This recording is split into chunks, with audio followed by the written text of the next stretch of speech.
பிடிச்சதெல்லாம் இரும்பாக இருக்கணும், கடித்ததெல்லாம் கரும்பாக இருக்கணும். ஒரு சின்ன மரம் இலை கொக்கில் கூட அதை தொங்கி கொடுங்க, அப்படி தொங்கிட்டு அப்படி ஊஞ்சல் எனக்கு போய் அடுத்தது போயிடும், பம்னு போயிடும். மனசும் அதே மாதிரி தான், மனமும் குரங்கும் ஒரே மாதிரி. அதுதான் மனக்குரங்கு. பணக்கிறக்கு தலையிலேறி பகுத்தறிவு தேயும், பாலாப்புற மனித கூட்டம் தானாக விழுந்து மாயும். புரியுதா? படித்திருந்தும் மனக்குரங்கு பழைய கிளைய தேடும். கால் வந்துட்டு வா சொன்ன எவன் கேட்க? என்னடா தம்பி,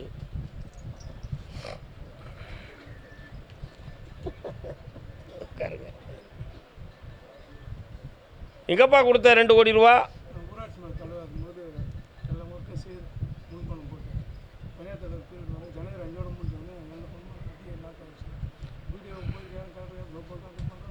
அந்த பணம் கட்டியதுக்கு ரசீது எதுவும் வச்சுருக்கியா? சரி, கண்ண மூடு, நிமிந்து உட்கார். சென்னையில் எங்கே இருக்கிற?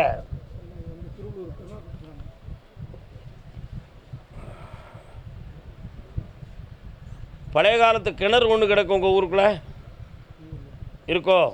அது பக்கத்தில் ஒரு சிறிய அம்மன் கோயில் இருக்கா?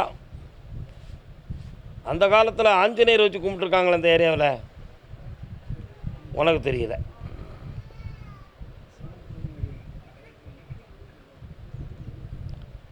சைடில் ரோட்டில் போவையிலே ஒரு சிவனுடைய தலையை வச்சுருக்காங்களே, கால் வந்துட்டு வா. சிவாய நமவோம் நமச்சிவாயம். நமச்சிவாயம்.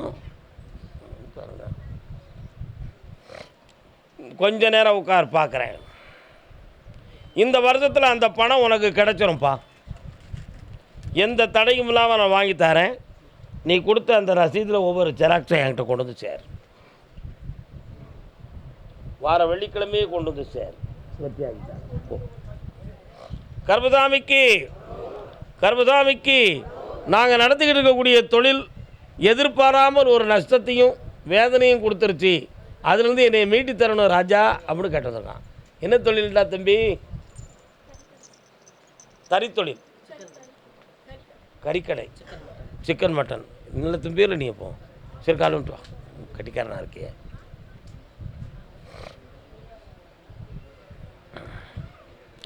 அடுத்து நானும் என் பொண்டாட்டியும் பிரிஞ்சிருக்கோம்.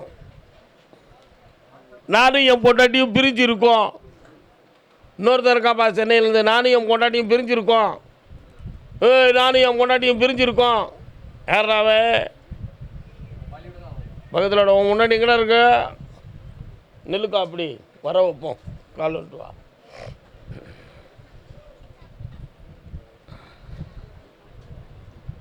நேரு பொம்பளை ஆம்பளை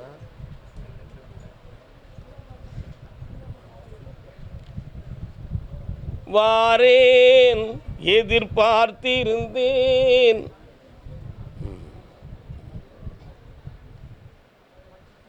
கடன்னு ஓடுது. 6 மாதத்துக்குள்பட உங்களை அறியாமலே அந்த தொழில் மேலே ஒரு வெறுப்பும் மனவேதனையும் வந்துருச்சு. நடத்துவோமா நடத்த மாட்டோமா, வீட்டிலேருந்து புறப்படுறதுக்கே உனக்கு மனசு வராமல் போயிடுது. உண்மையா இல்லையா? என்னம்மா? அதனால் அதுக்கு காரணம் என்ன? ஒழுங்காத்தானே ஓடிக்கிட்டு இருந்துச்சு. நிறைய முதலீடு போட்டு அங்கங்கே அட்வான்ஸை கொடுத்து சரக்கை இறக்கிறதுக்கும் ஏற்பாடு பண்ணிட்டோம். ஆனால் அதை கூட மனநிறைவாக போய் பார்க்க முடியாமல் இருக்கு. இதனுடைய தடை என்னங்கிறத நீக்கணும்னு கேட்டு வந்திருக்கேன். உண்மை தானே? கால் வந்துட்டுவாங்கோ. சத்தம் கேட்கலாம்.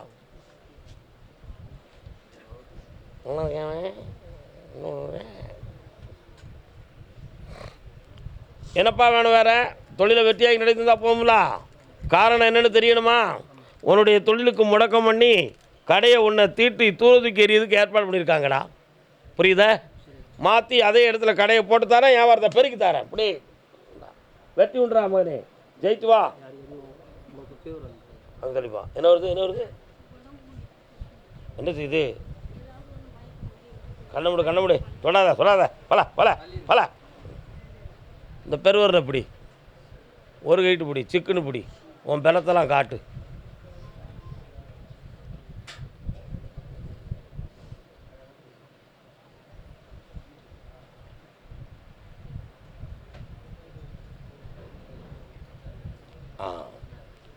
ஹீமோகுளோபின் எவ்வளோ இருக்குது? 8 பாயிண்ட் இருக்கோ?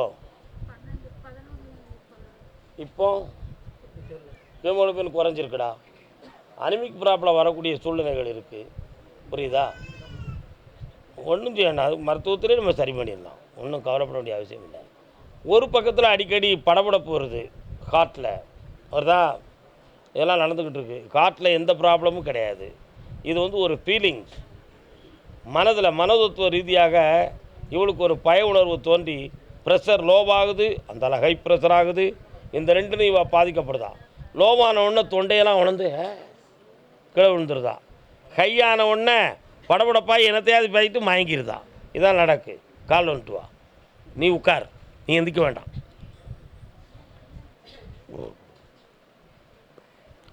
ஆத்தங்கரை ஓரத்தீனே இந்தா 2 முறை என்னை பார், சரியாயிருவேன். நீ நாளை காலையில் என்னை பார்த்து போங்க. 2 முறை ஆத்திரப்பட வேண்டாம், பிறகு பேசுவோம். வாம்மா, வாடா தம்பி, சும்மா இருக்கேடா. ஐயா நல்லா இருக்கேன். வா வா வா. என் காதல் இன்பம் இதுதானா, சிறை காவல் நிலைதானா. ஏஎம் ராஜா பாட்டு. தாய்க்கு பின் தாரம், புரட்சி தலைவர் எம்ஜிஆர் நடித்த படம். இன்னொரு காலம். காதலே இல்லையே உலகிலே, சாதல் ஒன்றே தெய்வீகமே, கனவோ நினைவோ காணல் நீராகுமோ, கவலையின் நிலை மாறுமோ. காதலிச்சு கல்யாணம் முடிச்ச, இப்போ அவா இஷ்டத்துக்கு சுற்றுதான், நீ வேண்டாம்னு முடிவுக்கு வந்துட்ட. கால் வந்துட்டு வா. போன ஆப்பனுங்க இல்லாட்ட எங்கிட்ட தாங்க முடியாட்ட, நாங்கள் பார்த்துக்கிட்டோம். என்ன சொல்ல மாட்டேங்க. இப்போ அவள் வேணுமா வேண்டாமா? கருப்பசாமி அவள் என்கிட்ட கட்டுப்பட்டு இருந்தால் அவள் வரட்டும், அப்படி இல்லையா அவள் இஷ்டத்துக்கு போட்டும். நான் அதுக்காக என் மனத்தை நொந்துக்கிட வைக்கிறதுக்கும் நிம்மதி இல்லாமல் இருக்கிறதுக்கும் நான் தயார் இல்லை. அதனால் கோவதாமம் பழிவுகள் வந்துருச்சுன்னா என் வாழ்க்கை வேஸ்ட்டாக போயிடும். அவள் திருந்தி இருப்பாளா அல்லது நீங்கள் திருத்தி இருக்க வைக்க முடியுமா? இதான் உன் கேள்வி. கால் வந்துட்டு வா. காரணம் என்ன? மனத்தை பறி கொடுத்துட்டான். அவனால் முடிவு எடுக்க முடியலை. என்ன முடியலை? அதனால தான் சொல்லுதேன், யாருமே மனசை மட்டும் பறி கொடுக்காதங்க. பொன் போட்டால் போட்டும், பொருள் போனாலும் போட்டும், பாடாப்புறம் மனசை மட்டும் யார்ட்டையும் கொடுத்துடாதீங்கடா, ஏமாந்து போயிருவிய. இன்னொருத்தர் காலில் வந்துட்டு வாங்க. உண்மையா இல்லையா? சிரிக்கு பறந்த பே உள்ள.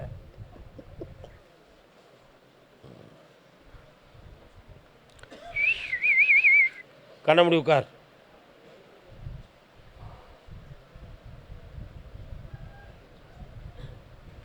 நிறைய வெள்ளாடாக வருது. ஆடு நீ வளர்க்கியா? பின்ன எதுக்கடா வெள்ளாடாக வருது? சொல்லட்டுமாடா விளக்கத்தை? பக்கத்தில் வாடா, பக்கத்தில் வா.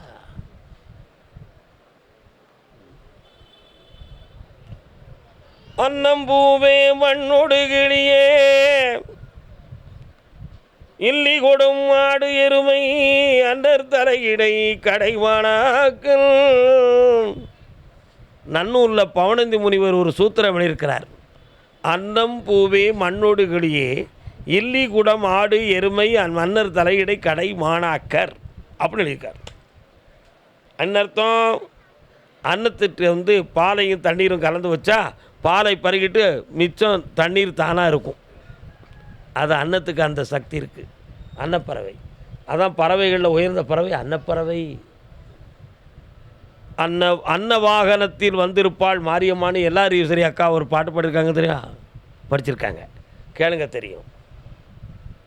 அன்னத்துக்கு அந்த சக்தி. இல்லி குடம் ஓட்டக்குடம், நல்ல தண்ணீரை குடத்தில் எடுத்து வச்சாலும் இல்லைன்னா கீரல் நெரிசல் உள்ள குடம், மிள்ள கசிஞ்சு குடமெல்லாம் ஈரமாகி உள்ளே இருக்க தண்ணி ஒன்று கூட இருக்காது. அதான் இல்லி குடம். ஆடு வெள்ளாடு, என்ன வெள்ளாடு?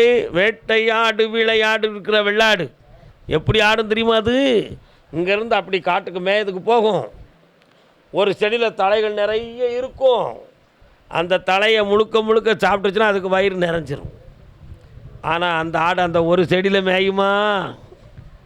இதில் கொஞ்சம், அதில் கொஞ்சம், அங்கன கொஞ்சம், இங்கன கொஞ்சம், அப்படி மேயும். கடைசியில் தான் அதுக்கு வயிறு நிறையும். அந்தால தொழில் வந்து படுத்துக்கணும். அதுதான் ஆட்டினுடைய குணம். அதேபோல் மனிதனும் அப்படித்தான் இருக்கின்றான். ஓரிடத்தில் நிம்மதி பெற முடியாமல் ஒவ்வொரு இடமாக சென்று நிம்மதி அடைகிறான் என்பதற்குத்தான் ஆட்டை 2ஆம் நிலை மாணவராக பவனந்தி முனிவர் கூறினார். இந்த பிள்ளையை பார்க்கும் பொழுது வெள்ளாட்டை கொண்டு வந்து சாமி காட்டுறார். அதை மாதிரி தான்டா அவா அப்படின்னுட்டார். வெள்ளாட்டை திருத்த முடியுமா? முடியாது. கால் வந்துட்டு வா. புரியுதா புரியலையா? என்ன புரியுது உங்களுக்கெல்லாம்? ஆட்டை மாட்டாக்க முடியுமா? மாட்டை மனுஷனாக்க முடியுமா? 90 நாள் அவகாசம் பொறுமையாக இருக்க வேண்டும். நீ எந்த ஜட்ஜ்மெண்ட்டும் அவளுக்கு நீ சொல்லக்கூடாது. தெளிவு பண்ணி தார, திருப்பி தார. பொறுமையாக இருந்துக்கலாம். எந்த முடிவும் எடுக்காத. பிரார்த்தனையை மட்டும் ஒழுங்காக செய். ஓ, ஜெயிச்சுக்கிடுவேன். என்ன அப்படி சொல்ல மாட்டேங்கிறே? தன் பிள்ளையை பற்றி கேட்டு வந்து ஒரு தனி பெண்ணடியாள். யாரெல்லாம் வந்து கேட்கா? எந்த பிள்ளையை பற்றி கேட்கணும்? அந்த பிள்ளை பேர் 2 பேர் சரத்பாபு. கால் வந்துட்டு வாங்க.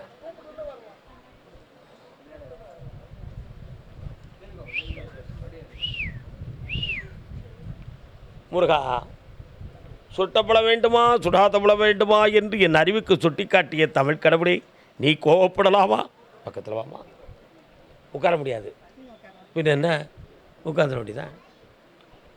என்ன முருகப்பெருமாள் கோயில் இருக்கா எங்கேயாது? நீங்கள் முருகனை வணங்குவீங்களா? சரி. என்ன செய்யணும் பிள்ளைக்கு? வெளிநாட்டுக்கு அனுப்பலாம்னு ஒரு முடிவு எடுத்திருக்கேன். உனக்கு பிடிச்சிருக்கா? சரி.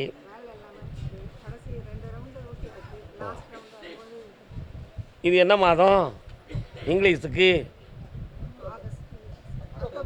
அக்டோபர். நவம்பர் 20ஆம் தேதிக்கு மேலே வேலைக்கு அப்ளை பண்ண சொல்லு. இந்தியாவில் அவன் வேலை பார்க்க மாட்டான், வெளிநாட்டில் தான் இருப்பான். பல கோடிகள் சம்பாத்தியம் பண்ணுவான். காலில் வந்துட்டு வா. நடக்க போகிற உண்மையை தானே நம்ம சொல்லிக்கிட்டு இருக்கோம். என்னென்ன ஒன்று சொல்ல மாட்டேங்க.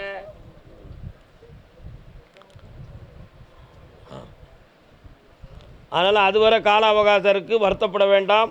சற்று பொறுமையாக இருந்து பிரார்த்தனையை கூட்டு. ஜெயிப்பாய், வெற்றி அடைவாய். இந்தா நல்லா இருப்பாரு, சந்தோஷமாக இருக்கும். நீ வாமா. பேக்கில் ரூபா இருந்தால் அங்கே வச்சுட்டு போ. ஒன்றும் இல்லைன்னா நீ கொண்டு போ. ஆம்பளையா மும்பைட்டு சண்டை போடுறான். பக்கத்தில் வா, பார்க்கட்டும் என்னென்னு. இன்னும் கொஞ்சம் பக்கத்தில் வா. உன் வீட்டுக்காரன் எங்கே இருக்கான்? ஆ, வீட்டுக்காரர் இல்லை.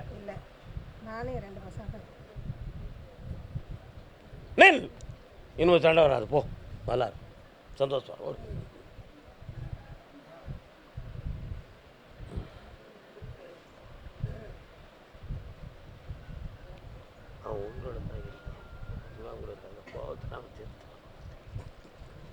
ஆமாம், நல்லா இருக்கியா? எந்த ஊருமா உனக்கு?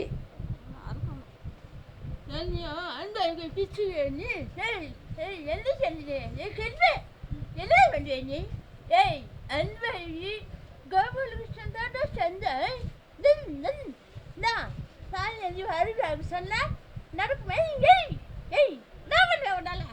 ஒன்றுமே பண்ண முடியாது.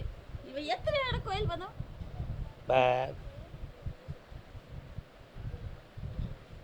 அரக்கோணம் மெட்ராஸில் இடம் இருக்குது. அங்கே போய் நில்லுமா, வரேன். தூக்கி அங்கே ஒன்று விட காலை. என்ன தெலுங்கு தேசத்துக்கு காளியம்மா அது. சரி, கொஞ்ச நேரம் அது கொஞ்சம் பேசிட்டு போய் கட்டு போயிட்டு போய். ஆ, சம்மந்தமே இல்லையே. முழு கோணமாக இருந்தாலும் பரவாயில்ல. அதுவும் அது அரக்கோணம். ஆ, சாமி, என் மகனுடைய மனதை சீர்திருத்தி கொடு என்று கேட்டு வந்த மகன். பையனை பற்றி யாருப்பா கேட்க வந்திருக்கா? வாங்க. உனக்கு என்னடா? ஆ, வணக்கம் அக்கா. என்ன பையனுக்கு என்ன சீர்திருத்த வேண்டும்? கால் வந்துட்டு வா. நீ முன்னால் வந்து இல்லையா? அப்புறம் பேங்கில் ஏதோ தொஸ்கு வச்சு ஒருத்தன் வேதனைப்பட்டு கிடக்கான். யாரியா? பேங்கில் லோன் வாங்கிட்டு மாட்டிக்கிட்டு முடிக்கானாம்லா. யாருப்பா அது? யாருப்பா? ஆ, பேங்கில் பெனிஃபிட் ஃபண்டில் வச்சுருக்கீங்களா? தனியார் பேங்கில். ஓகே. என்ன வேண்டும் உங்களுக்கு? கண்ணமுடுங்கள் 2 பேரும் என்னென்று பார்ப்போம். அவள் வேண்டுமா இல்லை இவள் வேண்டுமா, இதில் யார் வேண்டும் சொல் மனமே. உன் பையன் மேலே குற்றம் இருக்கா இல்லையா?